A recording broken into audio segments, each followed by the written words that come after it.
அரைச்சிட்டேன் பாருங்க. இப்போ இதை கூட வந்து இது போட்டு நல்லா பிணைஞ்சிடலாம். பிணைஞ்சிட்டு ஒரு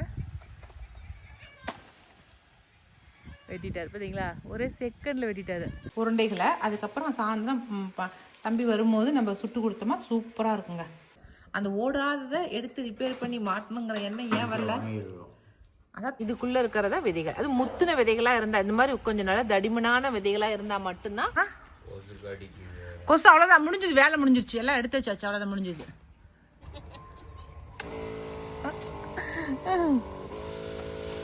இப்படி சாயந்தரம் பறிச்சுட்டு போனால் என் பையனுக்கு வந்து இப்பயே கொண்டு போய் கட் பண்ணி தேனை ஊற்றி கொடுத்துனா சாப்பிட்டுக்குவான். எல்லாருக்கும் வணக்கம். இது நம்ம காக்கை கூட்டம். காக்கை கூட்டம்னு சொன்ன உடனே காக்காக்கள் வந்துருச்சுப்பா. கொஞ்சம் மிக்சர் கொஞ்சம் போட்டிருந்தேன், அந்த மிக்சர் சாப்பிட்றதுக்கு வந்திருக்காங்க 2 பேரும். காலையில் பார்க்குறதுக்கு ரொம்ப அழகாக இருக்குதுப்பா, சூப்பர்.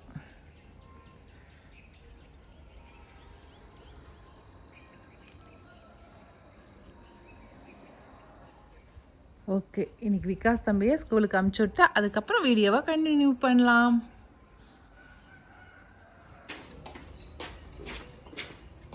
நல்லா தூங்கி இருந்துச்சியடா. ஆ, எங்கே போகிற? வண்டி திரும்பிட்டு போதாங்க. சாக்ஸ் எடுக்க போகுதா? போட்டு போட்டு. எங்கே அந்த இடத்துல தொங்க விட்டுருக்காள் ஷூவெல்லாம்? ஏண்டா ஷூவெல்லாம் அந்த இடத்துல தொங்குதா? துவச்சி காய் வச்சுக்குதா? சரி, சூப்பர் சூப்பர்.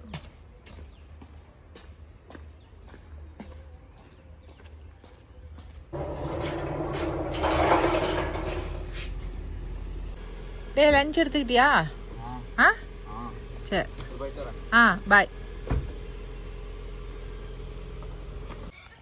இன்னைக்கு வந்து ஒரு வாழை தார் வெட்டலான்னு தான் வந்திருக்கோம். ஆனால் ஒரு தார் வெட்டுறதுக்கு ரொம்ப சிரமமாக தான் இருக்கும். இதோட இன்னும் பெரிய தார்லாம் நம்ம வீட்டுக்கு முன்னாடி இருக்குதுங்க, அதுவே அவரை அசால்ட்டாக வெட்டிடுவாங்க. ஏற்கனவே 2 சீப்பு வெட்டிட்டேன். வினிஷா பொண்ணுக்கு கொடுத்து விட்றதுக்கு 2 சீப்பு அப்படியே கொஞ்சம் திரண்டுருச்சிங்களா, அதெல்லாம் 2 சீப்பு வெட்டி அவளுக்கு ஊருக்கு கொண்டுட்டு போனோம். இப்போ பழம் வந்து நல்லா திரண்டு போச்சு, 1 2 பழுத்து போச்சு, அதனால் சரி வெட்டிடலான்னு. இங்கே மஞ்சள் காட்டில் மஞ்சள் எல்லாமே காய ஆரம்பிச்சிருச்சுங்க. இன்னும் ஒரு 10 நாளில் மஞ்சள் வெட்ட ஆரம்பிச்சிருவோம். ஓரம் பாருங்கள்லாம் இந்த பூச்செடி வச்சேன், அழகாக இருக்குதுங்க இப்போ பூத்துருக்கிறது பார்க்குறதுக்கு. அப்படியே வெட்டிட்டார் பார்த்தீங்களா, ஒரே செகண்டில் வெட்டிட்டார். ஆனால் இதுக்கு 2 பேர் பிடிச்சிக்கிட்டு நீ பிடி நான் பிடின்னு வெட்டிட்டு ரொம்ப சிரமப்படுவாங்க. ஆனால் அசால்ட்டாக வெட்டுவார் இவரெலாம். தலவு கலையை பிடிச்சி ஒரே வெட்டு தான். இன்னைக்கு காலையில் அறுவடை ஒரு தார் வந்து தேன் வாழை. இது தேன் வாழை அறுவடை பண்ணியாச்சு. இன்றைக்கி வந்து நம்ம வாழைக்காய் கோலா உருண்டை தாங்க செய்ய போகிறேன். அதுக்காக வாழைக்காயை கட் பண்ணி இந்த மாதிரி வேக வச்சாச்சு. இப்போ தோல் உரிச்சிட்டு இந்த கிழங்கு எடுத்து நல்லா பிணைஞ்சிட வேண்டியது தான். உங்களுக்கு எல்லாருக்குமே தெரியும் வாழைக்காய் உருண்டை செய்கிறது. இப்போ அடுத்து தான் கோலா உருண்டை ரெடி பண்ண போகிறோம். இதுக்கு வானிலை எண்ணெய் வச்சுக்கணும், இது எல்லாருக்கும் ஈஸியாக தெரியும். எங்கள் வினிஷா பொண்ணுக்காக கொஞ்சம் சோம்பு, அதுக்கப்புறம் வரமிளகாய், அதுக்கப்புறம் இஞ்சி பூண்டு, ஒரு பச்சை மிளகா, 10 பல்லு வெங்காயம், 10க்கு மேலே கூட இருக்கலாம். வெங்காயம் நல்லா போட்டே நல்லா இருக்குங்க. அவ்வளோதான், இது போட்டு நல்லா வதக்கி விட்டுறலாம். இது கூட கருவேப்பிலை. வெங்காயம் நல்லா வதங்கணுங்க, நல்லா வதங்கி வரட்டும். நல்ல வெங்காயம் வந்து வதங்கிருச்சு. இது கூட பொட்டுக்கடலை போட்டுக்கலாம். ஒரு 2 கை, கொஞ்சம் ஜாஸ்தி போட்டுக்கணும், ஏன்னா கோலா உருண்டை பைண்டிங் பண்ணணும் இல்லைங்களா, நல்லா பிடிப்பாக வரணும் இல்லை, அதுக்காக தான் பொட்டுக்கடலை கொஞ்சம் ஜாஸ்தி போட்டுக்கிறது. இப்போ பொட்டுக்கடலை போட்டுக்கிட்டு இது கூட வந்து கொஞ்சமாக மஞ்சத்தூள், நம்ம ஏற்கனவே மிளகாய் தூள் மிளகாய் போட்டிருக்கிறோம், அதனால் அதுக்கு தகுந்தபடி நம்ம மிளகாய் தூள் போட்டுக்கலாம். மிளகாய் தூள், கொஞ்சம் கொத்தமல்லி தூள், அவ்வளோதாங்க. இப்போ போட வேண்டியதெல்லாம் போட்டோம். தேங்காய் கொஞ்சம் போட்டுக்கணும் இது கூட. நல்லா இது வதங்கட்டும், அப்படியே ஒரு செகண்ட் வதங்கினதும் இப்போ தேங்காய், அவ்வளோதான். நான் வந்து ஒரு 2 வாழைக்காய் தான் போட்டிருக்கேன், அதனால் அதுக்கு தகுந்தபடி கம்மியாக நான் எடுத்திருக்கேன். நம்ம எத்தனை வாழைக்காய் எடுக்கிறோமோ அதுக்கு தகுந்தபடி நம்ம இந்த அளவுகளை கூட்டிக்கணும் நம்ம, அவ்வளோதான். இப்போ எல்லாம் போட்டு கொஞ்சம் நேரம் வதங்கினதுக்கப்புறம் அரைச்சிட வேண்டியதுதான். இது கூட உப்பு சேர்த்து அரைக்கணும்.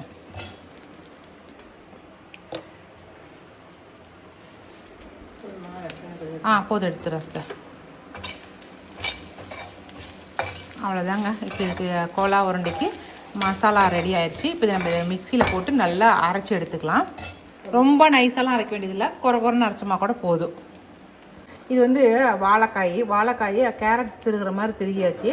நம்ம வணக்கின மசாலாவை அரைச்சிட்டேன் பாருங்கள். இப்போ இதை கூட வந்து இது போட்டு நல்லா பிணைஞ்சிடலாம். பிணைஞ்சிட்டு உருண்டை பிடிக்க வேண்டியது தாங்க. நல்லா பிணைஞ்சிட்டு இங்கே பாருங்களேன், உருண்டை சூப்பராக உருண்டை பிடிச்சிட்டேன். நீங்கள் வந்து நல்லா பைண்டிங் ஆகலைன்னா, பொட்டுக்கடலை போட்டாலே நல்லா பைண்ட் ஆயிரும்.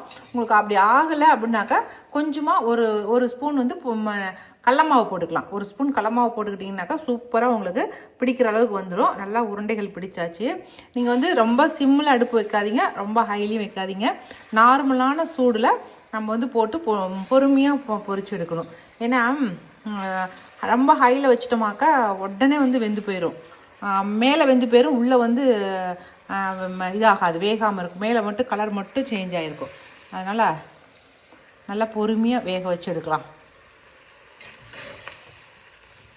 இது வந்து சாயந்தரமாக குழந்தைங்க வரும்போது நம்ம செஞ்சு ஃப்ரிட்ஜில் வச்சுட்டு உருண்டைகளை அதுக்கப்புறம் சாயந்தரம் தம்பி வரும்போது நம்ம சுட்டு கொடுத்தோமா சூப்பராக இருக்குங்க.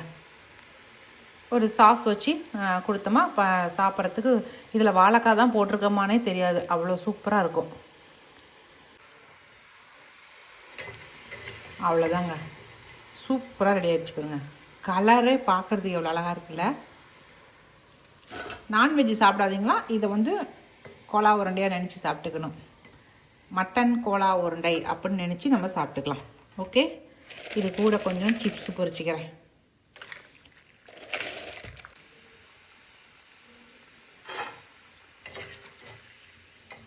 இன்றைக்கி விகாஸ் தம்பிக்கு சாயந்தரமாக கொடுக்கக்கூடிய ஸ்நாக்ஸ் இதுனா வாழைக்காய் கோலா உருண்டை. இதை செஞ்சு உருட்டி நம்ம எடுத்து ஃப்ரிட்ஜில் வச்சிட்டோமா காலையில் ஸ்கூலுக்கு கூட நம்ம இந்த மாதிரி செஞ்சு கொடுத்துக்கலாம். வினிஷாவுக்கு சாப்பிட்டுட்டு எப்படி இருக்குதுன்னு சொல்லட்டும். இந்த கடிகாரத்தை எங்கே மாட்டியிருந்த கடிகாரம் காணன்னு 2-3 பேர் கேட்டதுக்கப்புறம் தான் இது எடுத்து இதுக்கு வந்து சரி பண்ணணும், செல்லை போடணும் அப்படிங்கிற எண்ணம் வந்துச்சா? ஏங்க சார், செல்லெல்லாம் இருக்குது, செல்லெல்லாம் போட்டால் ஓடல. அந்த ஓடாததை எடுத்து ரிப்பேர் பண்ணி மாட்டணுங்கிற எண்ணம் ஏன் வரல? அதைத்தான் சொல்கிறேன். நான் சொல்லும் போதெல்லாம் உங்களுக்கு தெரியல, கமெண்ட்ஸில் கேட்டதுக்கப்புறம் தான் தெரியுது உங்களுக்கு. ஐயோ, இந்த கொசு தொல்லை தாங்க முடியல. அட்ரா கொசுவை அடிடா கொசுவை எவ்வளோ வாட்டி அடித்தாலும் அந்த கொசுக்கு இதே இல்லை. வாடா அடிடா பார்க்கலாம். நீங்கள் வாடா, நான் பார்த்து பெற்று என்ன அடிக்கிறதுக்கு வருதா, இது வர பேசுகிறாரு, வர அடிக்கிறதுக்கு சப்போர்ட் பண்ணுறாரு. சொல்லி சலிச்சு போய் தான் இதுக்கு மேலே நம்ம சொல்லவே கூடாதுன்னு விட்டாச்சு. பார்க்குறீங்களே, பார்த்து கேட்டதுக்கப்புறம் தானாக வேலை நடக்குது.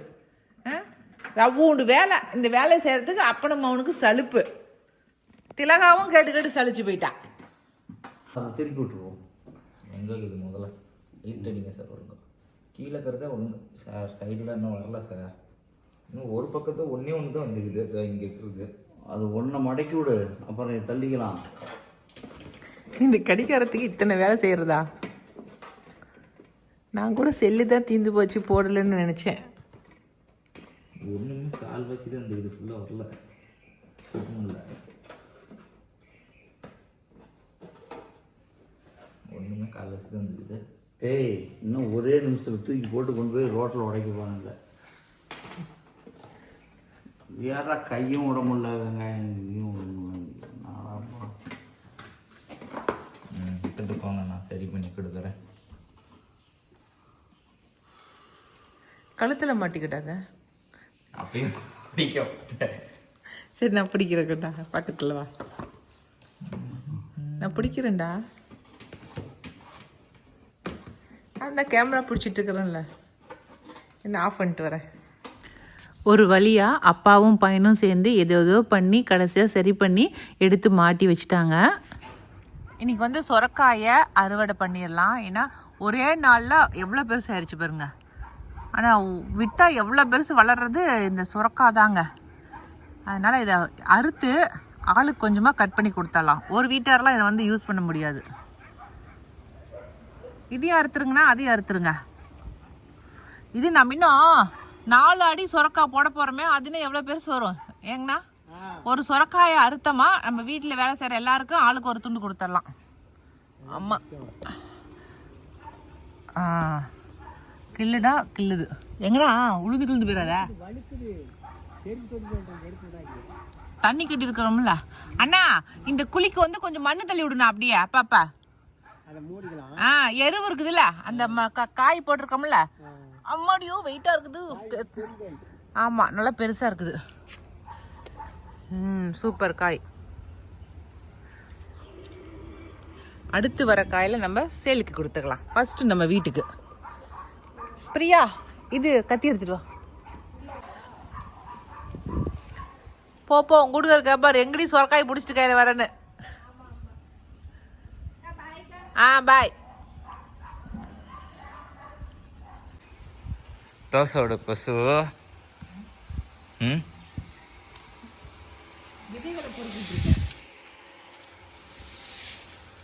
குப்பை இல்ல, இது எல்லாமே செடி விதைகள்.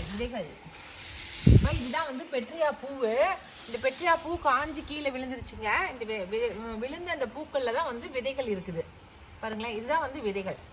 விதை எது வரைக்கும் பொறுக்குனது காட்டுங்க. இதுக்குள்ள இருக்கிறதா விதைகள். அது முத்துன விதைகளா இருந்தா, இந்த மாதிரி கொஞ்சம் நல்லா தடிமனான விதைகளா இருந்தா மட்டும்தான் இது வந்து முளைக்க போட முடியும். அதனால இதெல்லாம் நம்ம வந்து எடுத்து வைக்கவும் முடியாது. ஏன்னா காத்தடிச்சு அது அப்படியே கீழே கொட்டும். நம்ம வந்து அதுல இருந்துலாம் உருவலாம் முடியாது. அப்படி உதிர்ந்து போன அந்த பூக்களை தான் வந்து அப்படியே சேர்த்து வச்சு அப்பப்போ டெய்லிக்கும் வந்து கொஞ்சம் கொஞ்சமாக பொறுக்கிடுவேன். அதுலேயும் வண்டி விட்டு பிறகு நசுக்கியும் போடுறாங்க. ஏன்னா ஒரே நேரத்துல எல்லாம் கொட்டுறது கிடையாது இல்லைங்களா, எந்த நேரம் வேணாலும். இங்கெல்லாம் செடி இல்லைன்னு நினைப்பீங்க. எங்கேருந்து வருதுன்னா அதோ அங்கேருந்து கொட்டுது. அங்கேருந்து கொட்டி காற்றுக்கு வந்து இந்த செவுத்துல வந்து இடிச்சு உக்காந்துருதுங்க.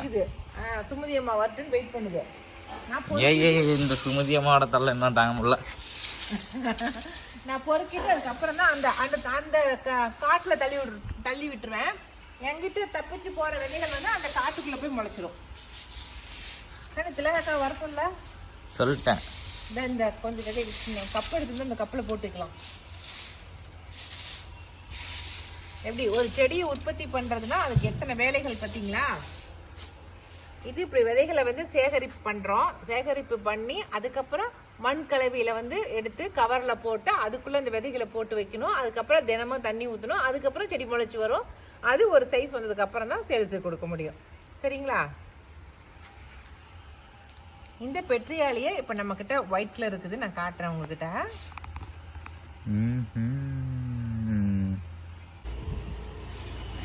கண்ணதா இதுக்கு தண்ணி விடாம இருக்கிறாங்க அந்த அந்த லாஸ்ட்டுக்கு.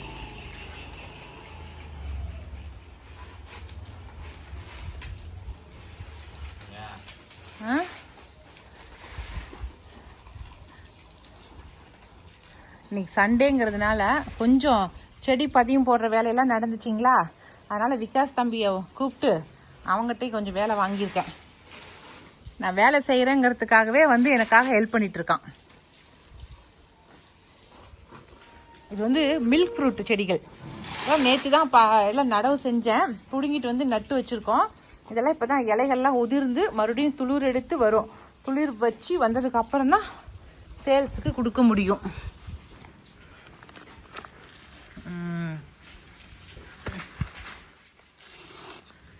அதை விட்டுட்டு இந்த செடியெல்லாம் எடுத்து லைனாக அடுக்கி வச்சிரு. கொசு அவ்வளோதான், முடிஞ்சது, வேலை முடிஞ்சிருச்சு. எல்லாம் எடுத்து வச்சாச்சு, அவ்வளோதான், முடிஞ்சது. அதுக்கு அங்கே இருக்கிறதுக்கெல்லாம் விட்டுட்டு இல்லை தண்ணியை. முடிஞ்சுது. மாசி பத்திரிலாம் ரொம்ப சூப்பராக வந்துருச்சு பாருங்க, தலைன்னு ஆயிடுச்சு. இந்த வாரத்திலே இப்போ கொடுத்துடலாம் எல்லாத்துக்கும். லைட்டு போட்டாங்க.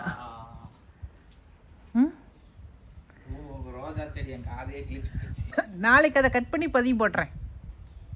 எடுத்து உள்ள வச்சிரு. வழியில இருந்தா போக வர தொந்தரவா இருக்கும்.